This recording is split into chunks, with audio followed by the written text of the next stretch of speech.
আপোনালোকৰ এই বিষয়ে মই কেইবাদিনো নাৰায়ণদাৰ লগতো কথা পাতিছোঁ, ইঞ্জিনিয়াৰসকলৰ লগতো কথা পাতিছোঁ আৰু নৱনিৰ্বাচিত সাংসদ ফণীভূষণ চৌধুৰী ডাঙৰীয়া ইয়াত আহি মোক ফোনো কৰিছিল আৰু কামখিনি কৰিবলৈকে মই নিৰ্দেশ কৰিছিলোঁ।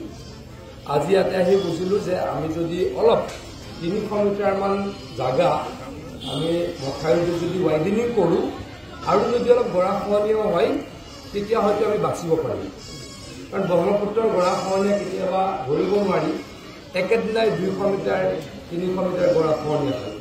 গতিকে তেনেকুৱা যাতে পৰিৱেশ নহয়, গতিকে আপোনালোকে যদি মান্তি হয়, কাৰণ সিফালৰ মাটিখিনি আপোনালোকে যদি মান্তি হয় তেতিয়াহ'লে আমি কালিৰ পৰাই এই 300 মিটাৰ বা 250 মিটাৰ আমি মথাউৰি ৱাইডেনিং কৰিম। আৰু যিটো পুখুৰী আছে পুখুৰীটোত মই জিঅ' টিউবৰ মেগা টিউবৰ ব্যৱস্থা কৰাই দিম, যাতে তাতে মাটিৰ কাৰণে সমস্যা নহয়। পুখুৰীত মাটি পেলালে তলে হৈ যাব। জিঅ' টিউব বুলি এটা বস্তু আছে, মেগা টিউব, এটা বেগ 25 মিটাৰকৈ হ'ব, তাতে আমি তিনিটা বহাই দিলে তাত আৰু পানীৰ কাৰণে অসুবিধা হয়।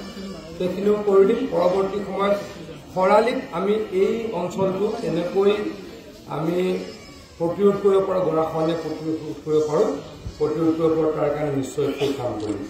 মুঠৰ ওপৰত আপোনালোকক বিপদত পৰিবলৈ নিদিওঁ, আপোনালোকক প্ৰতিশ্ৰুতি দিছোঁ। আৰু যদি অসুবিধা হয় আমি পুনৰ আহিম, অসুবিধা নহওঁ তাৰ কাৰণে ভগৱানৰ ওচৰত প্ৰাৰ্থনা কৰিছোঁ। ইমানখিনিকে মোৰ ক'বলগীয়া ক'লোঁ আৰু মই বিদায় মাগিম। মোৰ এটা বিশেষ কাৰ্যসূচী আছে গুৱাহাটীত, আপোনালোকৰ পৰা বিদায় মাগিম। কিন্তু মই কামখিনি ফুল মনিটৰিঙত আছোঁ। মই ইঞ্জিনিয়াৰৰ লগত কথা পাতিয়ে থাকিম, প্ৰাক্তন বিধায়কৰ লগত কথা পাতিয়ে থাকিম। ইয়াত নাহিলেও মই কামখিনি পুনৰ চলাম।